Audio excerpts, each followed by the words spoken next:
Hi అందరికీ, welcome to my channel. ఈరోజైతే మరో సరికొత్త వీడియోతోని మీ ముందుకైతే వచ్చేసాను. అండర్ 1500 రూపీస్లో మనకైతే ఫ్రై ప్యాన్, కడాయి, తవా, మనం పోపు వేసుకుంటాం కదా, అది కూడా వస్తుంది. ఇవంతా కూడా ఒక సెట్ లాగా నాకు వచ్చిందండి. ఇది నేను మీషోలో ఆర్డర్ పెట్టుకున్నాను. దీనికైతే గ్లాస్ లిడ్ వచ్చింది కడాయికి. ఇక్కడ చూడండి, నేను ట్యాగ్ చేశాను చూడండి, అండర్ 1500లోనే వచ్చింది. మీరు ఆన్లైన్లో పే చేస్తే 1338 రూపీసే పడుతుంది. మీకు ఇంకా కూడా తగ్గుతుంది. ఆఫర్స్ ఉన్నప్పుడు చేస్తే ఇంకా కూడా మీకు అనేది ప్రైస్ అనేది తగ్గుతుంది. మనం కడాయి అయితే నేను కొంచెం పెద్ద వస్తుందని ఎక్స్పెక్ట్ చేశాను, కాకపోతే కొంచెం మీడియం సైజ్ వచ్చింది. నార్మల్గా ఒక 2-3 మెంబర్స్కి కర్రీ వండుకుంటే సరిపోతుంది. పోపు వేసుకుంటాం కదా, అది కూడా చిన్న స్మాల్ వచ్చేసింది. ఇంకొంచెం పెద్దగా ఉంటే బాగుండు అనిపించింది సైజ్ వచ్చేసేసి. మనం దోశ చపాతీలు తీస్తాం కదా, దానికోసం ఒక స్టిక్ లాంటిది వచ్చింది, కట్టెతో చేస్తారు కదా అది. ఇదైతే పోపు వేసుకుంటాం కదా, అది పోపు వేసుకునేది. నేను పప్పులు అన్నీ కూడా ఇందులోనే వేస్తున్నాను.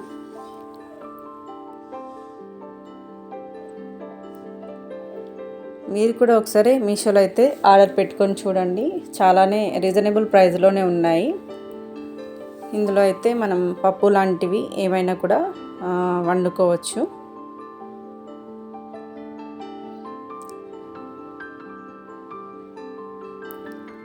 ఇదైతే ఆమ్లెట్ అయితే వేసుకుంటే చాలా అంటే చాలా బాగుందండి.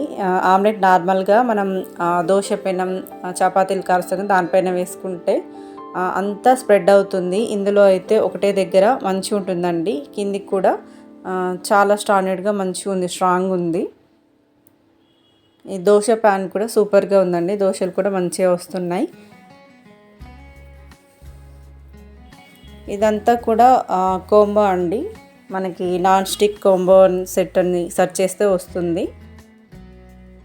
అండర్ 1500 కాబట్టి మనం పెట్టొచ్చండి, రీజనబుల్గానే ఉన్నాయి. అదే ఒక్కొక్కటి తీసుకుంటే చాలా ప్రైస్ పడుతుంది కదా, ఇలా ఆఫర్స్ ఉన్నప్పుడు సెట్ లాగా తీసుకుంటే చాలా తక్కువ పడతాయి మనకు. ఇదైతే గ్లాస్ లిడ్ వచ్చింది కదా, మీరైతే గ్లాస్ లిడ్ ఉండేది ప్రిఫర్ చేయకండి. ఎందుకంటే గ్లాస్ లిడ్ వచ్చేసి మన స్టవ్ దగ్గర పెడతాం కదా, అది మంట అనేది వేడికి గ్లాస్ లిడ్ అనేది పలిగిపోతుంది. ఇందులో చూపిస్తున్న తర్వాత నేను వాడినప్పుడు నా గ్లాస్ లిడ్ అనేది అలాగే పలిగిపోయింది. ఎక్కువ స్టీల్ ఉండేటి ప్రిఫర్ చేయండి. ఇలా 5 వచ్చాయి: కడాయి, ఫ్రై ప్యాన్, తవా, పోపు వేసుకునేది, ఆమ్లెట్ వేసుకునేది. మీరు దేనికైనా యూజ్ చేసుకోవచ్చు. నేనైతే ఇలా యూజ్ చేస్తున్నాను.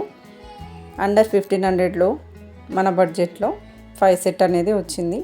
నాన్ స్టిక్ అనేది మరీ ఎక్కువ వాడకండి, మీకు ఎప్పుడైనా అవసరం ఉంటేనే తక్కువ వాడండి. ఇక్కడ నాన్ స్టిక్ కోటింగ్ ఉన్నంతసేపు మనం వాడచ్చు, ఎప్పుడైతే ఇది కోటింగ్ అనేది పోతుందో అప్పుడు వాడద్దు. ఇక్కడ మనకైతే నాన్ స్టిక్ పైన ప్లాస్టిక్ స్టిక్కర్ వస్తుంది కదా, అది ఎలా పోతుందంటే స్టవ్ ఆన్ చేసుకొని దోశ ప్యాన్ చూపిస్తున్నాను, దోశ ప్యాన్ పెట్టేసుకొని సిమ్లో పెట్టేయాలి.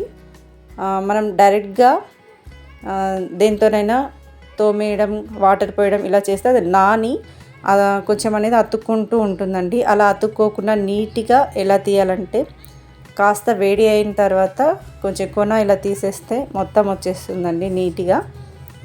అలా నీట్గా వచ్చేసిన తర్వాత మనం ఒకసారి మంచిగా నీట్గా వాష్ చేసుకొని వాడుకోవచ్చు.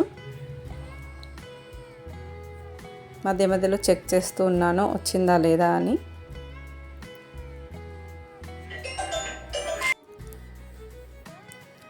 మీడియం ఫ్లేమ్లోనే పెట్టుకోండి, హై ఫ్లేమ్లో పెట్టుకుంటే కూడా రాదు. మీడియం ఫ్లేమ్లో పెట్టుకొని ఇలా కొంచెం కొన ఓపెన్ చేయగానే అది పూర్తిగా వెళ్ళక ముందు తీస్తే ఇలా చినిగిపోతుంది. కొంచెం చూసారా, నేను స్పూన్తో తీస్తున్నాను. ఇలా లేస్తే మనకు పర్ఫెక్ట్గా వచ్చేస్తుందండి. చూసారా ఎంత నీట్గా వచ్చేసిందో. ఆ తర్వాత మీరు నీట్గా వాష్ చేసుకొని కొంచెం ఆయిల్ వేసేసి మంచిగా నీట్గా తుడిచేసి వాష్ చేసిన తర్వాత మీరు వాడుకోండి.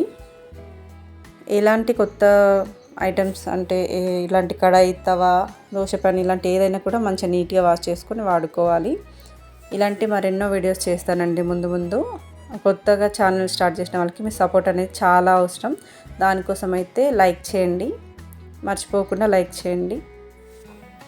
Subscribe to my channel. Thank you friends.